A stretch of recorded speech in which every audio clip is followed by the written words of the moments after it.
Well, hey, how's it going? Good afternoon, good morning, good evening. I guess it all depends on what time of day you're watching this video. My name is Phil, and I'm just hanging out here in my car, and I have a little bit of free time, and I thought, hey, I would love to tell you a story. So if you don't mind, I would love to tell you a story about a man named Daniel right now. And before we dive into the story itself, I want to tell you a little background history about Daniel. I won't tell you the whole story of Daniel, but just a portion of his life story. And so before I tell you that, like I said, I'd like to give you a little background. See, Daniel was an exile from the land of Judah. He was taken into the great city of Babylon by King Nebuchadnezzar after Nebuchadnezzar and the Babylonians overtook the land of Judah. Daniel was brought in, and at this time, God had given Daniel just a keen mind. He'd given him wisdom and knowledge and understanding. God blessed Daniel with the ability to interpret dreams, interpret visions, and God used those gifts and talents in Daniel's life, and Daniel used those gifts and talents that God had given him to interpret dreams for King Nebuchadnezzar while he was in exile under his kingship. And then after Nebuchadnezzar had died and passed on, his son, King Belshazzar, was king. And again, Daniel was able to use the gifts and talents that God had blessed him with to interpret a dream for Belshazzar. And God used him in service to the king. It was after Belshazzar had died that a man named King Darius became king. And it is at this point that's the story I want to tell you. Under King Darius, the story and life of Daniel and what happened to him. Because you see, King Darius at the time thought that it would be a great idea to promote or establish 120 satraps, or what we might consider governors, to rule over his kingdom. And in addition to those governors, what Darius thought would be a good idea was to bring in 3 administrators, whom those governors or satraps would be accountable to. And the idea behind these men was that they would watch over the kingdom and make sure the king was not getting ripped off, he was not suffering loss, and that was their job. And right away it became quite apparent that Daniel himself was distinguished. He was distinguished above the other administrators. He was distinguished above the other satraps or governors. And the king took note of that. And the king thought, you know, I'm going to go ahead and I want to make Daniel the ruler over the whole kingdom. Now, he wasn't going to make Daniel ruler over himself. I mean, he was the king. But he basically was going to make Daniel, say, number 2 in charge of the kingdom. And he was about to promote Daniel into that role. When the other administrators and satraps or governors got a hold of that information, they didn't like that very much. They got quite jealous, angry, probably a little frustrated. And these men got together, and they thought, you know, how can we accuse Daniel? We need to accuse Daniel, to bring some false accusations against him, and show how he's corrupt, you know, in his governmental affairs and the way he does business, because we don't want Daniel in that position. And so they sat back and they watched Daniel, and they tried to figure out a way to accuse him of corruption. You know, they could find nothing in Daniel to accuse him of. And they got together again and they talked about it, and they said, you know, we're not going to be able to accuse Daniel of anything, because you see, Daniel is a trustworthy man. He's a man of integrity. The only way we're going to be able to get Daniel is if it has something to do with the law of his God. We have to get Daniel to go against the law of his God somehow. That's the only way we're going to get him. And so, you know, they got together and they said, we figured it out. We know what we're going to do. So these administrators and governors, they go to the king, King Darius, and say, King Darius, live forever. Live forever. And they say, King, issue a decree, issue a law, put it into place, make it the law of this land that if anyone over the next 30 days prays to anyone, to any god or any human outside of you, will be thrown into the lion's den. We think that's a great law to be put in effect. And the king sat back, Darius sat back and thought about it. He said, you know, that's pretty sweet. I get people pray and worship me. Sweet. So he decided to put that law into effect, according to the law of the Medes and the Persians, which at the time is basically just saying, hey, let's put that in law. That's the law of the land. And so that was established, that if anyone was to pray to another god or another human, aside from the King Darius, for the next 30 days, that they would be thrown into the lion's den. And so, I mean, what did Daniel do? When Daniel got a hold of this information, Daniel went home immediately. He went inside, he shut the door, he went upstairs to the second floor, and he opened his window. As he opened the window, he got down on his knees and he prayed.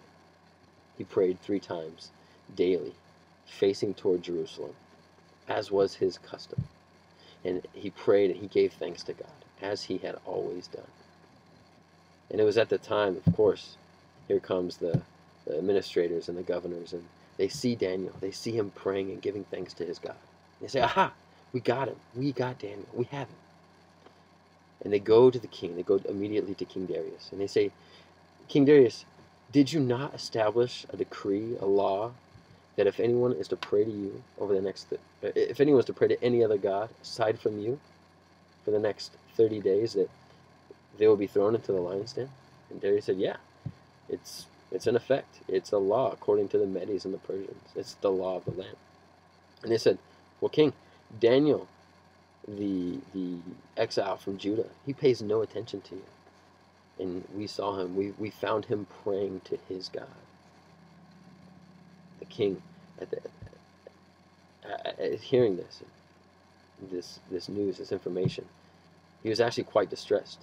You see, the king liked Daniel, and he was distressed, and he said, oh man, he took the rest of the day to try to figure out a way to save Daniel. He was trying to figure out a way to rescue Daniel somehow.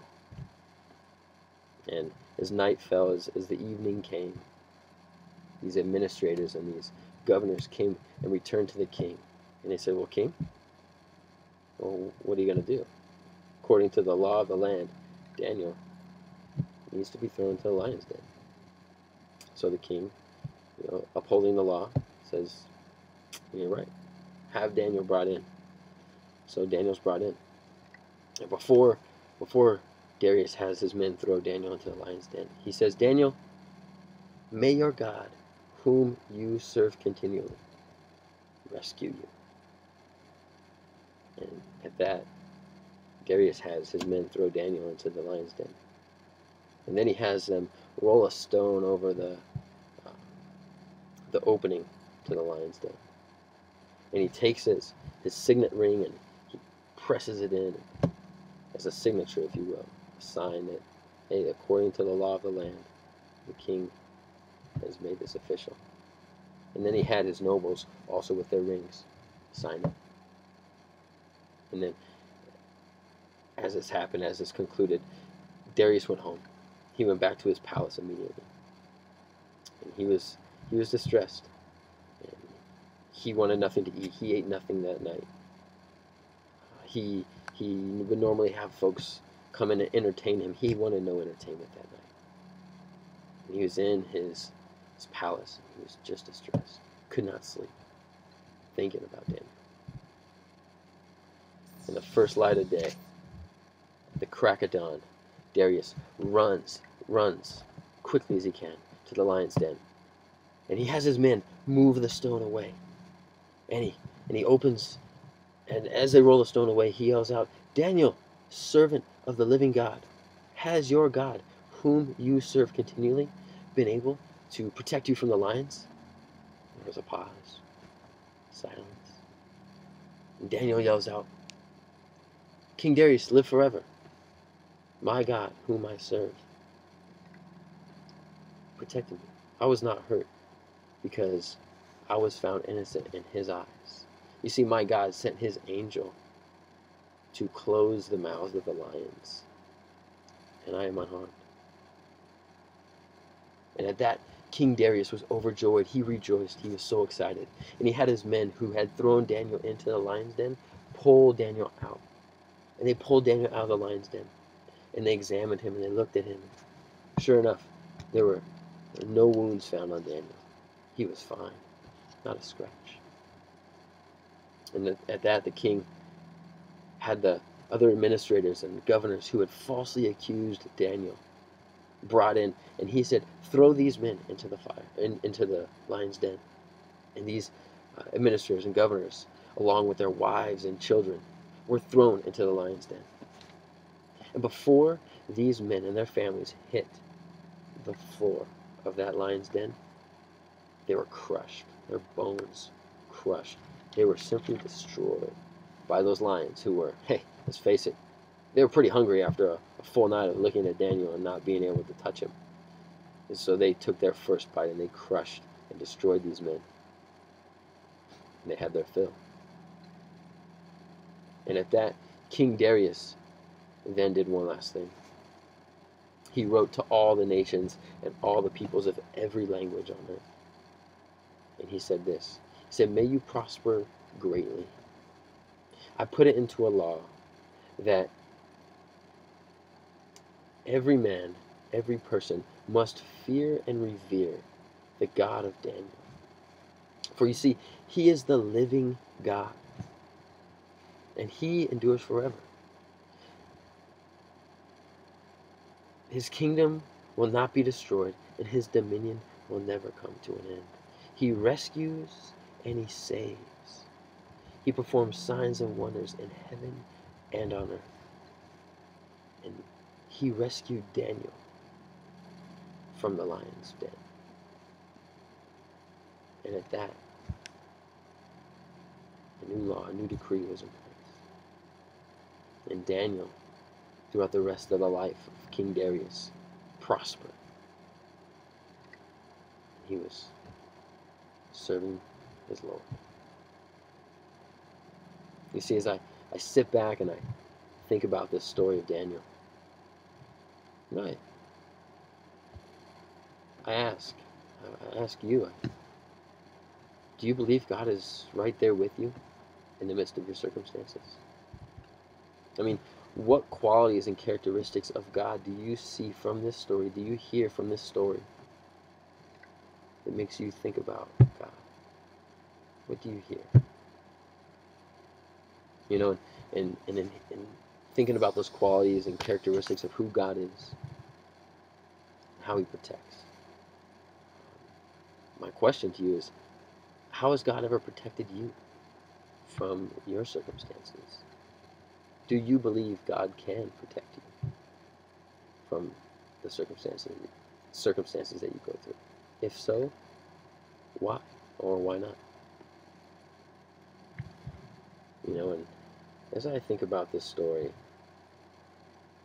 I ask, will we choose to serve the living God? And he endures forever. His kingdom will not be destroyed, and his dominion will last and endure. Will we choose to trust in him as Daniel did?